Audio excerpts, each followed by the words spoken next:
আলাইহিম ইয়াউমাল কিয়ামা, কিয়ামতের দিন যারা নিজেরা নিজেদের পরিবার ক্ষতিগ্রস্ত হবে, ক্ষতিগ্রস্ত হচ্ছে তারাই। আলা যালিকা হুয়াল খুসরানুল মুবিন, কিয়ামতের মাঠে সপরিবারে ক্ষতিগ্রস্ত হওয়া, আল্লাহ বলছেন এটাই হচ্ছে প্রকাশ্য ক্ষতিগ্রস্ত, স্পষ্ট ক্ষতিগ্রস্ত। নাউজুবিল্লাহ। সুতরাং আমার প্রাণপ্রিয় দ্বীনী ভাই বোনেরা, আমাকে আপনাকে দাওয়াত এ বিষয়ে অবহেলা করলে চলবে না, দাওয়াত দিতেই হবে। এই দাওয়াত, এটা হচ্ছে আমাদের সফলতার পথ, এটা হচ্ছে আমাদের মুক্তির পথ, এটা হচ্ছে আমাদের শ্রেষ্ঠত্বের পথ। এই পৃথিবীর মানচিত্রে শ্রেষ্ঠত্বের শীর্ষে পৌঁছার পথ হচ্ছে আদ-দাওয়া ইলাল্লাহ, আল্লাহর দিকে মানুষকে দাওয়াত দেওয়া। এটা হচ্ছে পৃথিবীতে শ্রেষ্ঠত্বের কারণ। আলহামদুলিল্লাহ। তাহলে পরিষ্কারভাবে জেনে যান, এটাই হচ্ছে পথ। আমরা যদি দৃষ্টান্ত নিতে চাই কোরআনুল কারীম থেকে, আমরা নিতে পারবো। সেটা হচ্ছে লুকমান হাকিমের কথা আমরা শুনেছি, শুনি নাই? সূরাতুল লুকমান নামে আল্লাহ তাআলা একটি সূরা নাজিল করেছেন। লুকমান হাকিম একজন জ্ঞানী ব্যক্তি ছিল, সাধারণ মানুষ। তিনি কোনো নবী রাসূল ছিলেন না, তারপরেও তার নাম কোরআনুল কারীমে এসেছে এবং তার নামে একটি সূরা আল্লাহ তাআলা নাজিল করেছেন। সুবহানাল্লাহ। নবীদের গঠন এসেছে কোরআনুল কারীমে।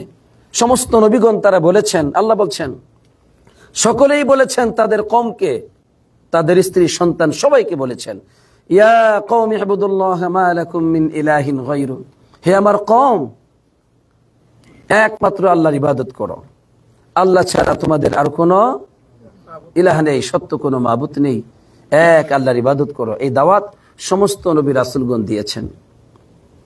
আলহামদুলিল্লাহ, আলোচনা এসেছে। কিন্তু লুকমান হাকিমের আলোচনা এসেছে, সেটা কি?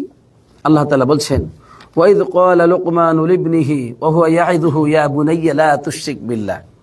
একজন আদর্শ বাবার কি দায়িত্ব হতে পারে? আদর্শ বাবা কাকে বলে? আদর্শ বাবার চিত্র কি হতে পারে? কোরআনুল কারীম থেকে আপনি নিতে পারেন। এখানে আল্লাহ তাআলা বলছেন, আল্লাহ তাআলা এই উপমা আমার আপনার জন্য রেখে দিয়েছেন পৃথিবীর সমস্ত মুসলমানদের জন্য। আলহামদুলিল্লাহ। সেটা কি? ওয়াইদ ক্বালা লুকমানু লিবনিহি,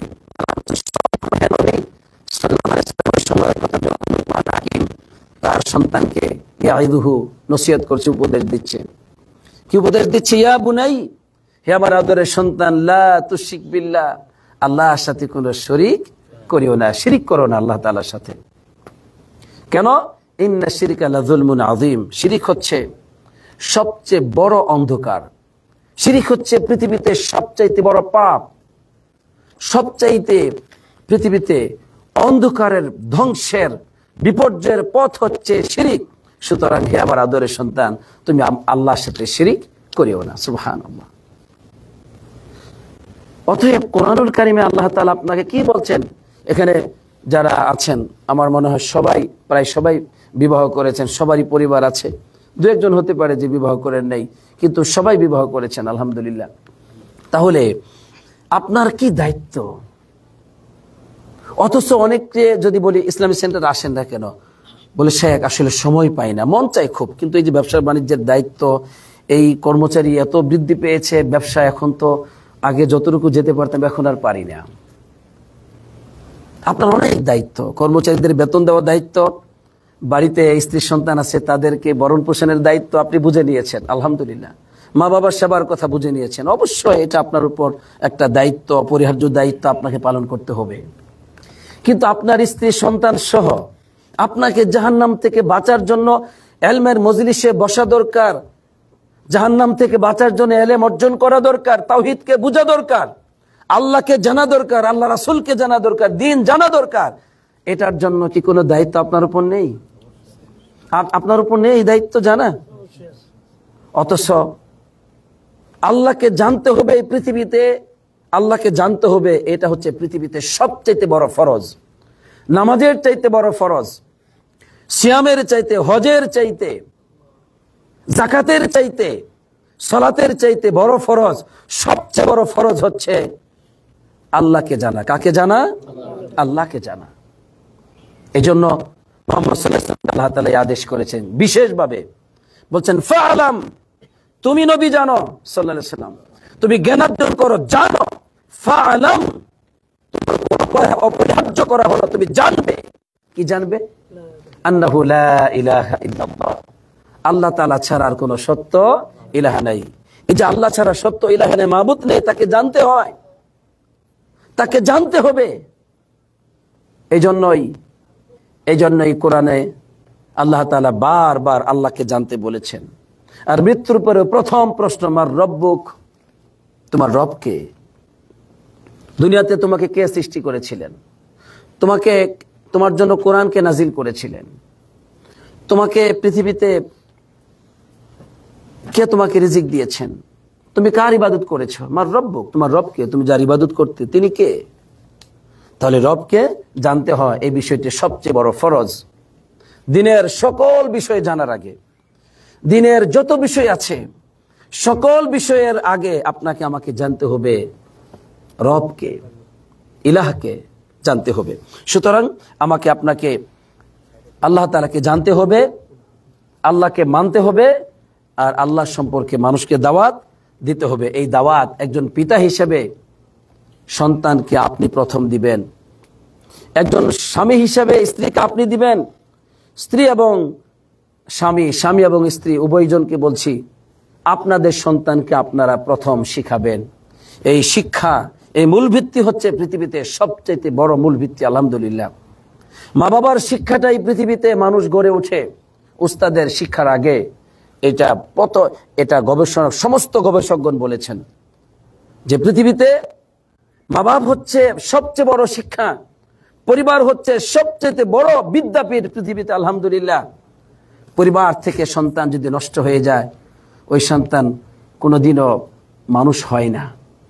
আর পরিবার থেকে যদি সন্তান ভালো কিছু শিখে যায়, মধ্যখানে নষ্ট হলেও যখন বয়স 40-এর উপরে গিয়ে দাঁড়ায়, তখন ওই সন্তান পুনরায় পারিবারিক শিক্ষার দিকে ফিরে আসে। আলহামদুলিল্লাহ, আলহামদুলিল্লাহ। এই জন্য পরিবারকে আল্লাহ শিক্ষার দায়িত্ব দিয়েছেন, পরিবারের উপর দাওয়াত দেওয়ার দায়িত্ব দিয়েছেন। কি বলছেন? লক্ষ্য করুন, আল্লাহ বলছেন, আল্লাহ নবী সাল্লাল্লাহু আলাইহি ওয়াসাল্লাম বলেছেন, মুরু আওলাদাকুম বিসসালাত ওয়া হুম আবনাউ সাব'a সিনিন। বাস, তোমরা তোমাদের সন্তানদেরকে আদেশ করো সালাতের, যখন তাদের বয়স কত হয়? 7 বছর। 7 বছর বয়সে আপনাকে অবশ্য কি করতে হবে? সালাতের আদেশ করতে হবে। তো এই আদেশ কি ইমাম সাহেব করবে নাকি? এই আদেশ কি ওই বক্তা করবে নাকি? এই আদেশ কি কোনো দায়ী করবে আপনার ঘরে গিয়ে?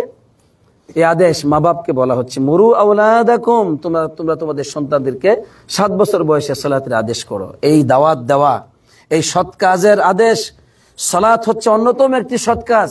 এই সৎ কাজের আদেশ দেওয়া আপনার উপর অপরিহার্য দায়িত্ব। মুরু আওলাদাকুম, তোমরা তোমাদের সন্তানকে দাওয়াত দাও। আর আপনি সারাদিন টাকা পয়সা, এটা সেটা, পরিবারের সাথে সম্পর্ক নাই, বাড়ি করতে গিয়ে, জমি কিনতে গিয়ে, শহরে বাড়ি বানাতে গিয়ে আপনার পরিবারের সাথে যোগাযোগ নেই, যোগাযোগ বিচ্ছিন্ন। এই জীবন কে গঠন করতে বলছে আপনাকে? এই জীবন, এই বস্তুবাদী জীবনের শিক্ষা কে দিয়েছে আপনাকে? পরিবারকে ধ্বংস করে পরিবারকে বস্তুবাদী করা। অসংখ্য মা বাপ, অসংখ্য বাবা হারাম পথে উপার্জন করে পরিবারকে সুখী করতে চায়, খুশি করতে চায়। হারাম পথে উপার্জন করে বাড়ি বানিয়ে দিতে চায়, জমি কিনে দিতে চায়, শহরে জমি দিতে চায়, ব্যবসা বাণিজ্য দিতে চায়। কোথায় যাবে এই সমস্ত নির্বোধ আহমক মানুষগুলো? তাদের অবস্থান কোথায় যাবে? এজন্য প্রিয় ভাই বোনেরা, আমাকে আপনাকে দাওয়াতি কাজ করতে হবে। এই বিষয়টি কি এতক্ষণ পর্যন্ত বুঝতে পেরেছেন? বুঝে আসছে? তাহলে প্রথম দাওয়াতটা কোন দিকে হবে? পরিবারই হবে, কিন্তু আদ-দাওয়া ইলা তাওহীদ, আল্লাহর দিকে। আল্লাহ এক, আল্লাহর কোনো শরীক নাই, আল্লাহর সাথে শিরিক করা যাবে না। এটা পরিবারের প্রথম দাওয়াত। আর কি? কোরআনে তো এটা পেয়ে গেলাম যে লুকমান হাকিমকে আল্লাহ বলছেন, লুকমান হাকিম তার সন্তানকে দাওয়াত দিয়েছে, লা তুশরিক বিল্লাহ, তুমি শিরিক করবে না। এরপরে কিন্তু আসছে আরো যে ইয়া বুনাই, হে আমার সন্তান, আকিমিস সালাত, তুমি সালাত প্রতিষ্ঠা করো, ওয়া আমর বিল মারুফ ওয়া নহি আনিল মুনকার, সৎ কাজের আদেশ দাও, অসৎ কাজ থেকে নিষেধ করো, অসবির আলা মা আসাবাক, এবং এর উপর যে বিপদ মুসিবত আসবে এতে তুমি ধৈর্য ধারণ করো। এগুলো আসছে, কিন্তু প্রথমে তাওহীদের কথা বলেছেন। এক আল্লাহর গোলামি করতে হবে, আল্লাহর সাথে শিরিক করা যাবে না। সালাত আদায় করতে হবে তোমাকে। তুমি শুধু সালাত আদায় করবে এটা যথেষ্ট নয়, সৎ কাজের আদেশ তোমাকে দিতে হবে, অসৎ কাজ থেকে নিষেধ তোমাকে করতে হবে। তাহলে দাওয়াত পরিবারকে শিখাতে হবে না? লুকমান হাকিম কি শিখান নাই তার সন্তানকে যে তোমাকে দায়ী হতে হবে? এই পৃথিবীতে তোমার কাজ হচ্ছে এক আল্লাহর গোলামি করবে তুমি। তোমার কাজ উচ্চ শিক্ষা অর্জন করা শুধু নয়, তোমার কাজ পৃথিবীতে শুধু ধনী হবে, টাকা পয়সার মালিক হবে, এটাই নয়। তোমার কাজ হচ্ছে এই পৃথিবীতে তুমি এক আল্লাহর গোলামি করবে, আল্লাহর সাথে কাউকে শরীক করবে না, সালাত আদায় করবে। তোমাকে অবশ্যই সৎ কাজের আদেশ দিতে হবে, অসৎ কাজ থেকে বাধা দিতে হবে। এবং এটা হচ্ছে এমন একটি কাজ, ইন্না যালিকা মিন আজমিল উমুর, এই কাজটি অনেক কঠিন কাজ, একটি বড় কাজ, এটা সহজ কাজ নয়। অসবির আলা মা আসাবাক, তোমার উপর যে বিপদ মুসিবত আসে দাওয়াতি কাজ করতে গিয়ে অবশ্যই তুমি এতে কি করবে? ধৈর্য ধারণ করবে, সবুর করবে। এই শিক্ষা কে দিবে? একজন বাবা দিবে, একজন বাবা দিবে। তাহলে একজন বাবার দায়িত্ব হচ্ছে সন্তানকে তাওহীদের দিকে ডাকা, শিরক থেকে সতর্ক করা, সমস্ত পাপ থেকে একজন বাবা মা সন্তানকে সতর্ক করবে। এই দায়িত্বগুলো আজকে, এই দায়িত্বহীনতা যখন এই মুসলিম পরিবারে চলে এসেছে, মুসলিম পরিবার মা বাপ মনে করে পৃথিবীতে সবচেয়ে বড় দায়িত্ব হলো টাকা ইনকাম করা, টাকা ইনকাম করা। সন্তানদেরকে এখন মা বাপ সময় দিতে পারে না, মাও চাকরি করে, বাবাও চাকরি করে, এবং আলহামদুলিল্লাহ তারা ঢাকা শহরে অনেক কিছুর মালিক হয়ে যায়, গ্রামের মানুষ। কিন্তু মা বাপ চাকরি করে দেখা যায় কিছুদিন পর ঢাকা চলে আসছে, তারা বিশাল বড় বাড়ি মালিক হয়ে গেছে, বাহ, ফ্ল্যাটের মালিক হয়ে গেছে। শহরে এই সমস্ত শিক্ষিত মা বাপ তারা টাকা পয়সা ইনকাম করে, তারাই তো থাকে, কিন্তু সন্তানদের হাতে তুলে দেয় মোবাইল, সন্তানদের হাতে তুলে দেয় খারাপ বন্ধু, সন্তানদেরকে একাকী জীবনযাপন করতে দেয়, সন্তানদেরকে ছেলে মেয়ে অবৈধ মিলামিশা করতে দেয়, যে ঠিক হয়ে যাবে বড় হলে। ঠিক হবে তারা? কোনোদিন ঠিক হবে? তোমার কোনো অনুভূতি নাই, তোমার কোনো প্রচেষ্টা নাই, তোমার সন্তানদেরকে আল্লাহ ঠেকা লাগছে হেদায়েত দিয়ে দিবে। তুমি কিভাবে আবার ইংরেজি শেখাও, বাংলা শেখাও, অঙ্ক শেখাও, পরীক্ষায় ভালো রেজাল্ট হোক সেটা শেখাও, টিচারদেরকে নিয়ে এসে বাড়িতে পড়াও, সবই ঠিক আছে, কিন্তু সন্তানকে দাওয়াত এবং তাবলীগের কাজ কেন করছো না? ইসলাম কেন শিখাচ্ছ না? তো ওই ব্যাপারে বলছে ঠিক হয়ে যাবে, ওটা এমনি হয়ে যাবে, নাউযুবিল্লাহ। তাহলে এই মানুষগুলোর অবস্থান আল্লাহর কাছে কোথায় গিয়ে দাঁড়াচ্ছে একটু চিন্তা করেন। এজন্য তাওহীদের দিকে দাওয়াত, এই দাওয়াত আমাকে আপনাকে সবাইকে দিতে হবে।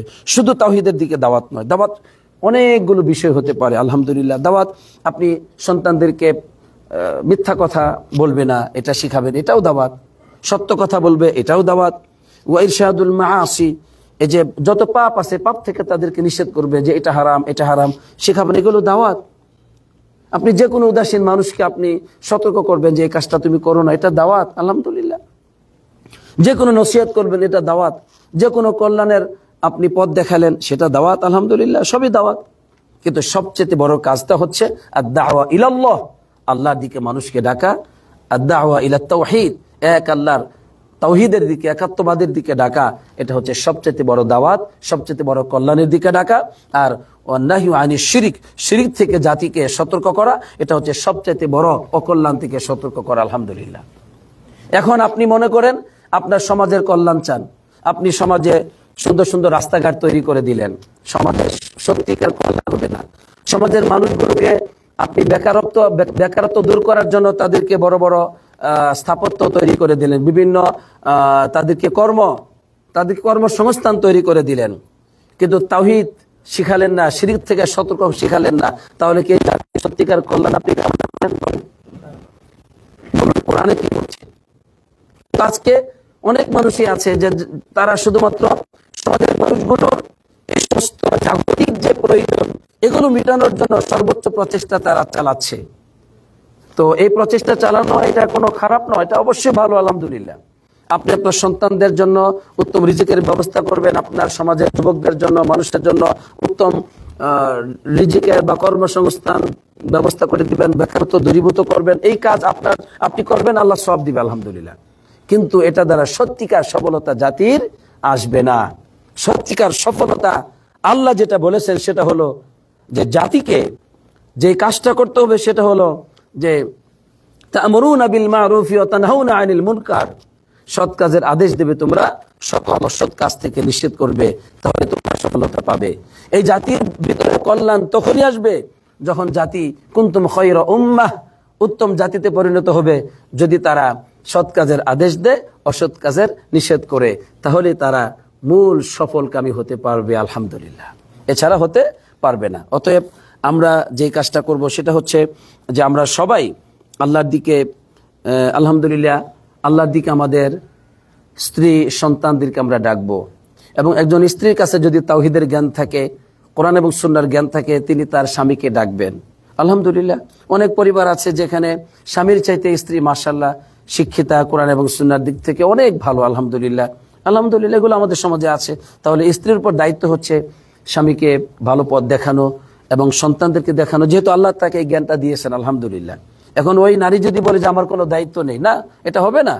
হাদিসে আসছে, জিজ্ঞাসা করা হবে, তোমাদের প্রত্যেকে জিজ্ঞাসা করা হবে তোমাদের দায়িত্ব সম্পর্কে। মানে না সেটা ভিন্ন কথা, কিন্তু দাওয়াত তো দিতে হবে। আবার অনেক ফ্যামিলিতে স্বামীরা কোরআন এবং সুন্নাহর দিক থেকে অনেক জ্ঞানী, তারাই দাওয়াতি কাজ করবে, কিন্তু দাওয়াত আপনাকে আমাকে দিতে হবে। দাওয়াত থেকে সরে যাওয়ার কোনো সুযোগ নাই। এবার আসুন, এই দাওয়াত যদি আমরা ছেড়ে দেই, আমাদের চোখের সামনে সমাজের মানুষগুলো অপকর্ম করে, শিরিক করে, বেদাত করে, তারা বিভিন্ন রকম কবিরা গুনাহে লিপ্ত, বিভিন্ন পাপে লিপ্ত, আমরা তাদের সাথে সম্পর্ক রাখি। একটা লোক সালাত আদায় করেন, আমি জানি তার সাথে আমার সম্পর্ক আছে, উঠা বসা হচ্ছে, কিন্তু কোনোদিন আমি কিছু বলি না। এই যে পাপগুলো করে যাচ্ছে আমি কিছু বলি না। এখন এমনটি যদি আমরা করি, তাহলে কি আমাদের জন্য কোনো শাস্তি নেই? লানত আছে। কি আছে? লানত। এ সম্পর্কে কোরআনুল কারীমে আল্লাহ সুবহানাহু ওয়া তাআলা বলেছেন, কি বলেছেন? যে আল্লাহ সুবহানাহু ওয়া তাআলা তিনি পরিষ্কারভাবে জানিয়ে দিয়েছেন যে আলা লিসানি দাউদ ওয়া ঈসা ইবনে মারইয়াম লুইনাল্লাযীনা কাফারু মিন বনি ইসরাঈল। বনি ইসরাঈলদের মধ্যে যারা কাফির ছিল তাদের উপর আল্লাহ লানত করেছেন। আলা লিসানি দাউদ ওয়া ঈসা ইবনে মারইয়াম, দাউদ আলাইহিস সালামের ভাষায় এবং ঈসা আলাইহিস সালামের ভাষায় বনি ইসরাঈলদের উপর লানত করেছেন। লুইনাল্লাযীনা কাফারু মিন বনি ইসরাঈল আলা লিসানি দাউদ ওয়া ঈসা ইবনে মারইয়াম। এই দুইজন নবী লানত করেছেন বনি ইসরাঈলদের উপর। কেন? কারণটা হচ্ছে যে কানু লা ইয়াতানাহাউনা আন মুনকারিন ফাআলুহু, তারা একজন আরেকজনের সাথে বসতো, একে অপরের সাথে খাওয়া দাওয়া করতো, উঠা বসা করতো, কিন্তু একজন আরেকজনকে নিষেধ করতো না। মুনকারিন ফাআলু, যেই অন্যায় কাজ করতো, অন্যায়ের ব্যাপারে চুপ ছিল, কিছু বলতো না, খাতির নষ্ট হয়ে যাবে। দেখেন, এজন্য আল্লাহ লানত। আপনার চোখের সামনে মানুষ খারাপ কাজ করছে, আপনি তাকে দাওয়াত দিয়ে বাড়িতে খাওয়াচ্ছেন, তার বাড়িতে যাচ্ছেন, কিন্তু খারাপ কাজ যেগুলো হচ্ছে বলেন না কেন? বলেন না মন খারাপ হবে, বন্ধুত্ব নষ্ট হয়ে যাবে, ঝামেলা যাওয়ার দরকারটা কি? নাউযু বিল্লাহ, আপনার উপর আল্লাহ লানত। আল্লাহ বলছেন লাবিসা মা কানু ইয়াফআলুন, কতই না নিকৃষ্ট কাজ তারা করেছে, কতই না নিকৃষ্ট কাজ তারা করেছে, কতই না নিকৃষ্ট মন্দ কাজ তারা সম্পাদন করলো। নাউযু বিল্লাহ। তাহলে এটা যদি প্রতিবেশীর উপরে এই বিষয়টি হয় যে প্রতিবেশী অন্যায় করে, আত্মীয় স্বজন অন্যায় করে, পাপ করে, আপনি কিছু বলেন না, সম্পর্ক ঠিক রাখেন, বলেন নাই কেন? যে বললে আপনার মন খারাপ করবে। তাহলে ওই মা বাবার কি হবে? যে বাবা জানে আমার সন্তান এখন খারাপ কাজ করতেছে, অন্যায় করতেছে, অশ্লীল কাজ করতেছে, দেখতেছে, জানতেছে, বুঝতেছে, তবুও কিছু বলে না, তাহলে এই মা বাপ হচ্ছে দায়ুস মা বাপ। দায়ুস মা বাপ, দায়ুস মা বাবার জন্য জাহান্নাম হারাম করা হয়েছে, এই হাদিসে আসছে। নাউজুবিল্লাহ। কি বলে? জান্নাত হারাম করা হয়েছে, জাহান্নাম নয়। কি বলে? জান্নাত হারাম করা হয়েছে দায়ুস মা বাবার জন্য। কেন? কারণ তারা ইউকিরু আল খাবাস লিআহলিহি, খারাপ মন্দ পাপকে নিজের পরিবারের জন্য, পাপ অন্যায় অশ্লীল পাপাচারকে স্বীকৃতি দেয় যে করে করুক। নাউযুবিল্লাহ। তাহলে দাওয়াতি কাজের কতটুকু গুরুত্ব রয়েছে আমাদের জীবনে বলুন? কত দায়িত্ব রয়েছে? এই দায়িত্ব থেকে আমরা কি মুক্তি পাবো? এই দায়িত্ব অবহেলা করা যাবে? তাহলে এই অবহেলার জন্য আজকে মা বাপ, এই অবহেলা করার কারণে আমাদের সন্তানগুলো নষ্ট হয়ে যাচ্ছে, আমাদের সুনামণিগুলো ধ্বংস হয়ে যাচ্ছে, আমাদের পরিবারগুলো আজকে আমাদের ধ্বংসের কারণ। আমরা মা বাপ যা কিছু কষ্ট করে জীবনে উপার্জন করি, যা কিছু জীবনে উপার্জন করেছি, এগুলো নষ্ট হয়ে যাচ্ছে দিন দিন, শুধু আমাদের আল্লাহ নির্দেশ পালন না করার কারণে। সেটা হচ্ছে সন্তানদেরকে আল্লাহর দিকে না ডাকার কারণে, শয়তানের গোলামি থেকে তাদেরকে সতর্ক না করার কারণে। আল্লাহ আমাদেরকে হেফাজত করুক, আমিন। সম্মানিত দিনী ভাই বোনেরা, পরিশেষে আমি যে বিষয়টি বলতে চাই সেটা হলো যে যদি আমরা যদি দাওয়াত দেই আলহামদুলিল্লাহ আমাদের সন্তানদেরকে, আমাদের পরিবারকে, তাহলে ফজিলতটা কি হবে? ফজিলত হচ্ছে আলহামদুলিল্লাহ যে আল্লাহ নবী সাল্লাল্লাহু আলাইহি ওয়াসাল্লাম জানিয়েছেন যে যদি আমরা দাওয়াত দিই কি হবে, মান দাআ ইলা হুদান, কেউ যদি কাউকে হেদায়েতের দিকে ডাকলো, কানা লাহু মিনাল আজর, তার জন্য সওয়াব হবে, মিসলা উজুরি মান তাবিআহু, তার দাওয়াতে যে ব্যক্তি কল্যাণকে হেদায়েতকে অনুসরণ করবে ওই ব্যক্তি অনুসরণ করে যে সওয়াবটা পাবে, এই সওয়াবটা আপনি তাকে দাওয়াত দেওয়ার কারণে, আপনার অনুসরণ করার কারণে আপনি পেয়ে যাবেন আলহামদুলিল্লাহ। এর মানে আপনার কথার দ্বারা যদি একটি মানুষ সালাত আদায়কারী হয়, সারা জীবন এই লোকটি যত সালাত আদায় করবে এই সালাতের ভাগ পেয়ে যাবেন। সুবহানাল্লাহ। শুধু সেটা না, তার মাধ্যমে যত আরো হবে ওইটাও আপনি পাবেন। কারণ কি? কারণ আপনি এই কল্যাণটা শুরু করেছেন প্রথম। অতএব আমি প্রতিটি মা বাপকে বলতে চাই, যদি আপনাদের এই যত্ন দ্বারা, আপনাদের সতর্কতা দ্বারা, আপনাদের সুশিক্ষা দ্বারা যদি আপনাদের পরিবারের সন্তানরা সালাত আদায়কারী হয়ে যায়, তাওহীদের উপর চলে, শিরক থেকে তারা যদি বিরত থাকে, তারা এইভাবে যদি দায়ী হয়ে যায়, তাহলে আপনি সওয়াব পাবেন না? আচ্ছা, কি পরিমাণ সওয়াব পাবেন? আল্লাহ নবী বলছেন সাল্লাল্লাহু আলাইহি ওয়াসাল্লাম, লা ইউনকাসু যালিকা মিন উজুরিহিম শাইআ, তাদের কারো সওয়াব থেকে কোনো কমতি করা হবে না, যার যার সওয়াব পরিপূর্ণভাবে সে পেয়ে যাবে।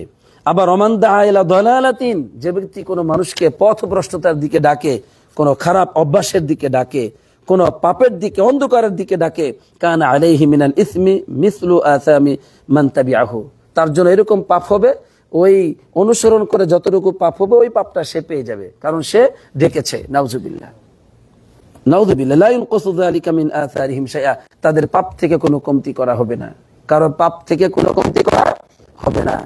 আমার প্রিয় ভাই বোনেরা, এই জন্য কোনোভাবেই অন্য মানুষের পথভ্রষ্টতার কারণ যেন আপনি না হই, কোনোভাবেই আমরা যেন আমাদের সন্তানদের পথভ্রষ্টতার কারণ না হই, আমরা যেন আমাদের সমাজের মানুষগুলোকে অন্ধকারের দিকে কখনো না ডাকি, বরং কল্যাণের দিকে ডাকবো।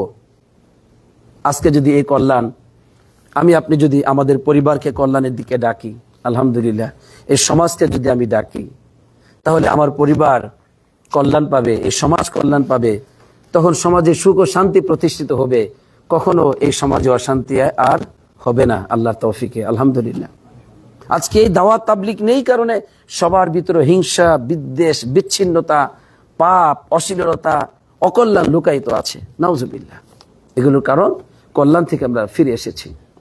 তাই আসুন আমরা এই দাওয়াত এবং তাবলীগের কাজ বেশি বেশি করার চেষ্টা করি। এইটা পৃথিবীতে সবচেয়ে কল্যাণ, আলহামদুলিল্লাহ। এর চাইতে বড় অর্জন আপনার জীবনে হতে পারে না। দুনিয়াতে সবচেয়ে দামি অর্জন হচ্ছে মানুষকে আল্লাহর দিকে ডাকা, আলহামদুলিল্লাহ। যদি আপনার দ্বারা মানুষ হেদায়েত পায়, সুবহানাল্লাহ। এ সম্পর্কে আল্লাহ নবী সাল্লাল্লাহু আলাইহি ওয়াসাল্লাম আলী রাদিয়াল্লাহু তাআলা আনহুকে একবার এক জায়গায় দাওয়াত দিতে পাঠাচ্ছেন, তখন সেখানে বলতেছেন, আলী, তুমি ওই এলাকাতে যাচ্ছ, ওদেরকে তুমি তাওহীদের দিকে ডাকবে, আল্লাহর দিকে ডাকবে, তো শুনো, লিআন ইয়াহদিয়াল্লাহু বিকা রাজুলান ওয়াহিদান, আল্লাহ যদি তোমার এই দাওয়াতের মাধ্যমে ওই এলাকাতে তোমাকে পাঠাচ্ছি, যাও তুমি, একটা মানুষকে যদি আল্লাহ তাআলা তোমার মাধ্যমে হেদায়েত দেন, আল্লাহ যদি হেদায়েত দেন বিকা, তোমার মাধ্যমে, কারণ তুমি তো যাইতেছো, আলহামদুলিল্লাহ। আচ্ছা, তাহলে সেটা হবে খায়রুল লাকা মিন আইয়াকুনা লাকা হুমরুন নাআম, তোমার জন্য এই যে আরবের যে লাল উট, আরবের লাল উটের দাম খুব ছিল আগে, এখন আছে কিনা উটের ব্যবসায়ী যারা আছেন তারা ভালো বুঝবেন। তো যারা উট বেশি বেশি কিনেন তারা হয়তো যান, উটের বাজারে আমাদের অনেকে আছে, খুব যায়, আর কোনো লোক আছে 7 বছর উঠায়, আলহামদুলিল্লাহ। তো এই আবার আমাদেরকে দেয় কারণে আমরা বুঝতে পারছি, আর কি নয় বুঝতাম না। তো বিষয় হলো যে এই যে উট, মাশাআল্লাহ, লাল উট আরবদের কাছে এটা খুবই দামি ছিল।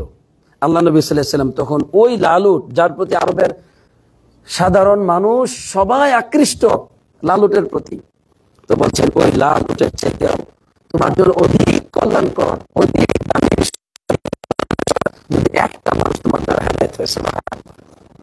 সুতরাং আমি আপনাকে বলছি, হে বাবা, হে মা, তোমাকে বলছি, আপনাকে বলছি, তোমার দ্বারা যদি তোমার স্ত্রী হেদায়েত পায়, তুমি এইভাবে বিশাল কল্যাণ অর্জন করলে দুনিয়াতে, আলহামদুলিল্লাহ। তোমার দ্বারা যদি তোমার স্বামী হেদায়েত পায়, স্ত্রীকে বলছি, হে বোন, আপনার দ্বারা যদি আপনার স্বামী হেদায়েত পায়, এই পৃথিবীতে শ্রেষ্ঠত্বের আর বড় কিছু এর চাইতে আপনার জন্য হতে পারে না, আলহামদুলিল্লাহ।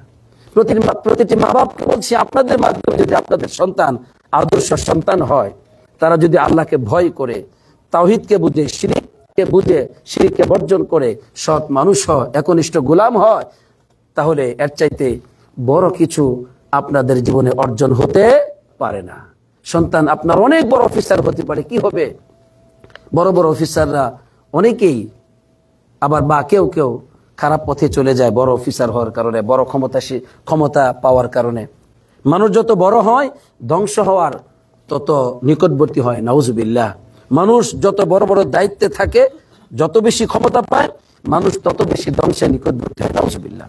এজন্য আমি বলছি, আমাকে আপনাকে সবাইকে আসুন আমরা দাওয়াত এবং তাবলীগের কাজ করি। আলহামদুলিল্লাহ, দূরে যাওয়া লাগবে না, নিজের পরিবার থেকে শুরু করি। আমার কাছেই তো আমার সন্তানরা আছে, আলহামদুলিল্লাহ, তাদেরকে আমরা দাওয়াত দিব।